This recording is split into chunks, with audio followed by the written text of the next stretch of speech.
The purpose of this statement is to affirm why the Lipan Apache Women's Defense, the St. Carlos Apache Tribe, Society for Threatened Peoples, the Hawaiian Kingdom, Chi'ene and the Warm Springs Band of Cherokee Apache, Keone Foundation, and the Lipan Apache Band of Texas opposes the Southeast Arizona Land Exchange and the proposed resolution mine at Chechil-Bildagotel, how these proposed activities will seriously harm Apaches, and what steps the tribe believes should be taken to resolve this matter. Apaches have traditionally opposed large-scale mining to this day.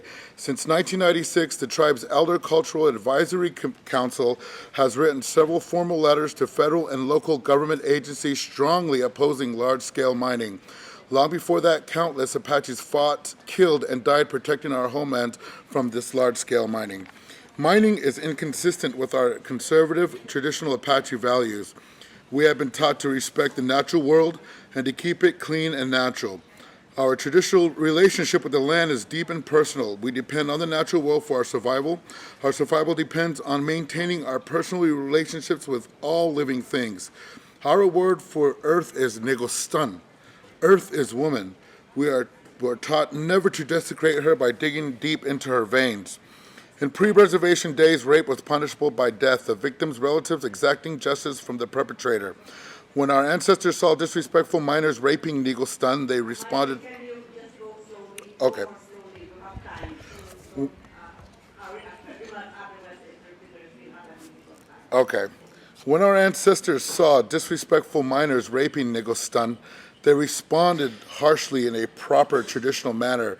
They viewed many of the early white settlers, especially miners, as filthy savages who destroyed the natural world wherever they went through mining, overgrazing, overhunting, or by dirtying the land with their garbage and indiscriminate human waste. Our ancestors found these activities shocking and dangerous. Everything in the natural world is alive and has a power. We have a name for everything: the plants, the animals, the birds, the atmosphere, the minerals, the winds, the stars, the bodies of water, the places, and everything else. We recognize the power that each element of the natural world has, and that each individual power is directly related to particular holy beings. We recognize that each of these each of these elements work in concert with the other elements that make up an ecosystem. The power of each of these species is influenced by the other species in the ecosystem, and in these combinations of power contribute to the power of the entire ecosystem.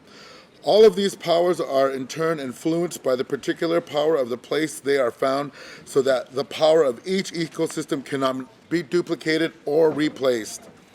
Apaches often need to access these particular species and ecosystems in person or remotely by physical access, prayer, song, vision, or ceremony.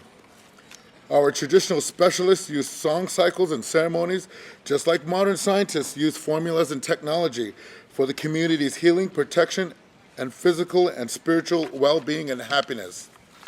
Damage to these ecosystems and to the species found within them weakens their power and shows great disrespect to the holy beings with whom they are associated with, who have the ability to deny the benefits of this power or the spiritual or physical access to these ecosystems. Losing access to these ecosystems, both by their closure or their destruction, profoundly weakens the strength of Apache prayer and ceremony and severely limits the ability of Apaches to effectively practice their religion, ultimately resulting in the physical and spiritual harm to the Apaches. Over the past 150 years, our traditional lands have been destroyed place by place, ecosystem by ecosystem. We see parking lots covering our traditional food and medicine gathering areas, our sacred springs run dry by development, and trailer parks in our traditional corn and pumpkin fields. Now you are proposing more destruction. The proposed mine at Chechil-Bildagotel will destroy many particular ecosystems and the living things within them.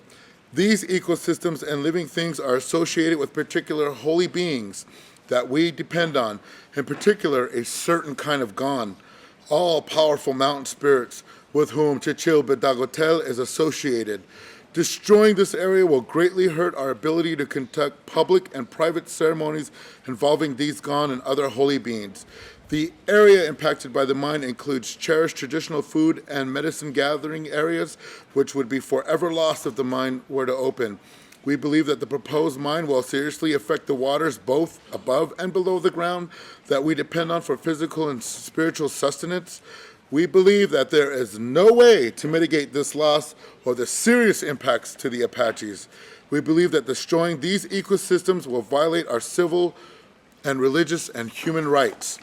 We, like you, believe in economic development for our people. We need jobs desperately, but we cannot accept an economy that is inconsistent with our most deeply held values.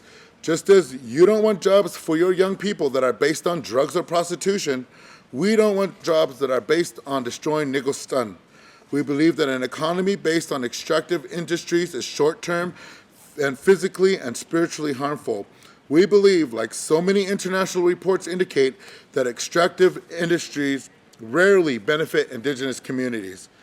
We want the federal government to proceed with a full administrative review through an environmental impact statement so that we can more fully analyze the serious impacts that this proposed mine will have on our people.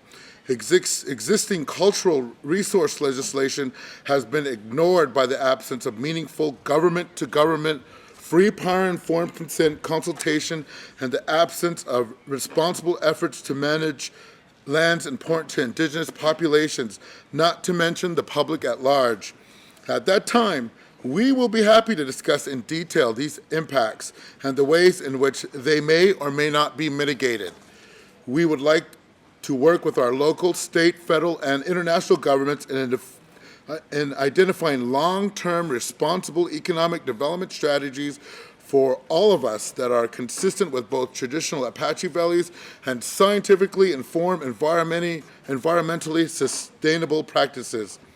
Thank you for your attention to our projects occurring on our traditional Apache lands, ancestral lands, to the many Indigenous populations and the many diverse publics who use and care for the Oak Flat Apache Leap areas. Thank you very much, Madam Chair.